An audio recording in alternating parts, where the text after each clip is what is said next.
Monsieur le maire, mes chers collègues, bien évidemment, on voit à travers les diverses interventions que le débat d'orientation budgétaire de Choisy-le-Roi s'accompagne bien évidemment d'un certain nombre d'appréciations diverses et variées quant au contexte dans lequel ce débat prend place, le contexte économique, le contexte politique, et on ne peut bien sûr disjoindre les uns des autres. Beaucoup de choses ont été dites, donc pas question de faire des redites qui ne serviraient à rien, mais d'abord, ce débat s'assoit d'une manière très satisfaisante sur le document qui nous a été donné, et pour ce document, je voudrais remercier ceux qui l'ont écrit, la direction générale, par sa clarté. Et quand un document est clair, on le mesure au nombre de citations qu'on en fait. Et la citation la plus fréquente de ce document, c'est la page 24, bien évidemment, où on voit très clairement vraiment la conséquence directe de cette nouvelle répartition de l'effort. Pouvoir fiscal avant réforme, 27% sur les entreprises, 73% sur les ménages. Après réforme, 12% sur les entreprises, 89% sur les ménages. On a tous cité ce chiffre, bien évidemment, parce qu'on a tous envie de le citer, parce qu'il est très représentatif de ce qui se passe à Choisy et qui découle directement de ce contexte dont nous avons tous parlé. Alors, j'ai entendu, bien sûr, M. Panetta, qui nous dit qu'il est nécessaire maintenant de se serrer les coudes. Je crois qu'il aurait dû dire, franchement, se serrer la ceinture, tant qu'à se serrer quelque chose. Les collectivités et l'État, comparaison par rapport simplement à leur manière de fonctionner. Les collectivités doivent équilibrer leur budget. L'État n'est pas contraint d'équilibrer son budget. Et pourtant, ça ne gêne pas de les mettre à égalité par rapport à des contraintes budgétaires. Simplement, un léger détail, c'est quand même les collectivités territoriales qui, d'une certaine manière, beaucoup plus que l'État, investissent au service des citoyens, au service de la qualité de leur vie quotidienne et dans un certain nombre de compétences que l'État actuel, que le gouvernement actuel veut se voir réduire. C'est incontestable. La réforme des collectivités territoriales, c'est un non-sens politique et un non-sens historique. C'est un retour sur quelque chose qui régule la société française depuis maintenant les lois de décentralisation de 1981, le rapport de l'État et de ses collectivités territoriales. L'État qui se désengage d'un certain nombre de compétences parce qu'en 1981, nous avons tous considéré que les collectivités territoriales étaient mieux à même de le faire. Nous sommes dans une logique de reconcentration, de recentralisation du pouvoir central, et c'est bien cela le plus grave. Et cette logique se voit accompagnée d'un étranglement des collectivités territoriales dans leur capacité budgétaire et même de leur marge de manœuvre fiscale, puisque maintenant les collectivités territoriales, majoritairement, n'ont plus un mot à dire sur leurs ressources fiscales. En Île-de-France, je me rapproche petit à petit de Choisy, on voit aussi en ce moment les conséquences de cette politique de l'État. On l'a vu à travers le débat alternatif entre les deux projets autour du transport en Île-de-France. On l'a vu sur le refus de l'État de prendre en considération le travail de la région et la politique qu'elle voulait développer dans son schéma directeur. D'une manière beaucoup plus scandaleuse, en allant de cela en parallèle avec la remise en question des statuts de l'élu, on voit aussi la remise en question scandaleuse de l'élection de Jean-Paul Huchon. Et là-dessus, je ne pouvais pas non plus ne pas le dire, sur la base d'un prétexte totalement erroné. Et d'ailleurs, nous voyons en ce moment au niveau du Conseil constitutionnel que ça n'est pas si facile que cela. On remet en question la légitimité d'une élection et de celui qui l'a gagnée et de la majorité qui est derrière lui. C'est peut-être le petit bout de la lorgnette, mais on voit à travers ça le rapport que l'État actuel, que le gouvernement actuel cherche à instaurer entre lui et les élus. Le gel des dotations budgétaires de l'État aux collectivités territoriales, les créations de fonds de péréquation. Tout à l'heure, Monsieur le maire, dans son allocution, nous a bien souligné qu'effectivement, Choisy-le-Roi allait être obligé de reverser une part de son budget à ce fonds de péréquation. Nous avons toujours été pour la solidarité, mais dans le contexte présent, c'est quand même une manière de faire payer les communes pauvres pour les communes encore plus pauvres. Et de la péréquation de ce style-là, nous ne voulons pas.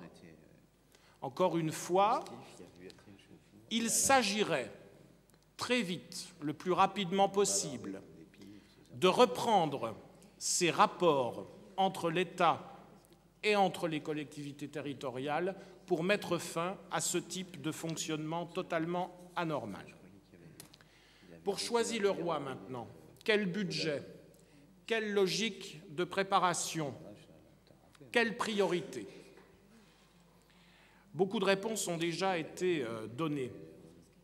Bien évidemment, dans un contexte aussi tendu, le groupe des élus socialistes et républicains rejoint bien évidemment la position majoritaire concernant la fiscalité des Choisyens, bien évidemment. Nous y souscrivons totalement.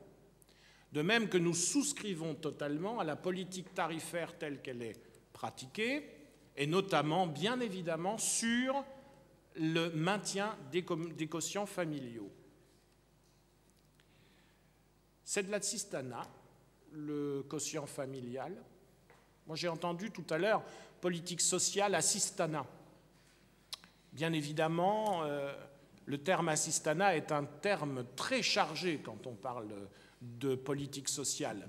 Ça veut dire finalement que on nous dit clairement que notre objectif, c'est de donner des prestations dans le but d'assister, et d'une manière sous-jacente, c'est dans le but de maintenir les gens dans leur situation actuelle. Eh bien, c'est dit franchement. Eh bien, moi, franchement, je dirais que je ne souscris bien sûr pas du tout à cette manière de voir les choses. Notre politique sociale à Choisy-le-Roi n'est pas une politique d'assistanat, elle n'est pas non plus une politique de charité, elle est une politique de solidarité. Et elle doit rester une politique de solidarité. Pour nous qui, au CCAS, voyons clairement les dossiers sur lesquels nous décidons des bons alimentaires, des aides énergie, des tickets restaurants, des tickets donnés à un certain nombre d'associations, pour nous qui décidons d'un secours mensuel destiné aux personnes âgées en dessous du minimum vieillesse, nous n'avons pas le sentiment d'assister les gens. Nous avons le sentiment de manifester la solidarité de notre municipalité à sa population qui subit actuellement de plein fouet les effets de la politique libérale actuellement menée. Alors, ça n'est pas nous qui arrêterons cette politique-là. Et j'entends bien ce que dit Monsieur le maire dans ses priorités. Nous n'arrêterons pas cette politique-là, nous la continuerons. Et ça restera une de nos priorités que nous assumons, y compris, bien évidemment, lorsque le temps du suffrage universel se représentera. Mais la préparation du budget, c'est des priorités. Et en face de ce que j'entends, une des priorités qui me paraît la plus importante, c'est l'appel que nous faisons à l'intelligence de nos concitoyens par un certain nombre de nouvelles dispositions, de nouveaux mécanismes que nous sommes en train de mettre en place. La gestion urbaine de proximité, la logique de l'agenda 21, le développement des conseils de quartier, ce conseil des collégiens, des écoliers de Choisy-le-Roi que nous sommes en train de mettre en place. C'est autant de réponses à cette logique gouvernementale actuelle qui prévaut l'individualisme par rapport aux valeurs sociales qui font la qualité d'une société et du vivre ensemble et du lien social. Cet appel à l'intelligence, cet appel à la participation effective de nos citoyens à la vie de leur ville, c'est aussi une des priorités municipales.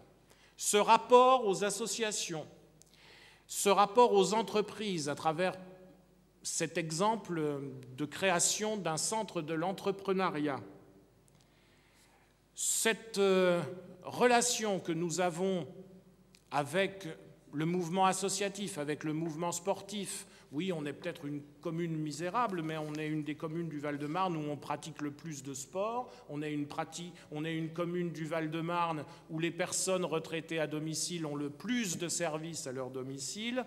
On est certainement dans la misère, nous dit M. Panetta, mais il y a misère et misère, et il y a surtout la manière de la regarder et de la déconsidérer. Cet appel à l'intelligence, à la participation, à la vie démocratique et à la vie de notre cité, pour nous, doit rester au cœur de nos priorités. Beaucoup d'exemples peuvent être donnés, j'en ai donné quelques-uns.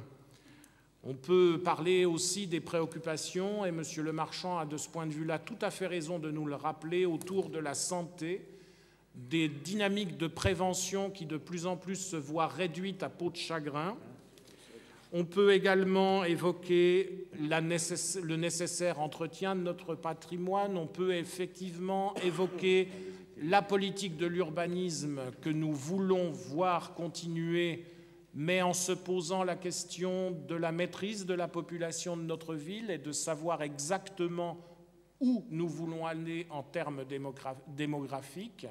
Là-dessus, je vois l'Observatoire social, là-dessus, je vois les travaux de notre démographe, là-dessus, il y a des interrogations, des débats, des discussions, et encore une fois, ces discussions prendront leur sens quand tous les dispositifs pour que notre population puisse y participer efficacement seront vraiment en ordre de marche. Toutes ces priorités-là, nous les partageons. Elles sont évidentes dans les budgets que nous votons et dans leur logique d'application. Et c'est pour cela, Monsieur le maire, que le groupe des élus socialistes et républicains continue à partager avec vous la fierté de cette politique que nous assumons ensemble.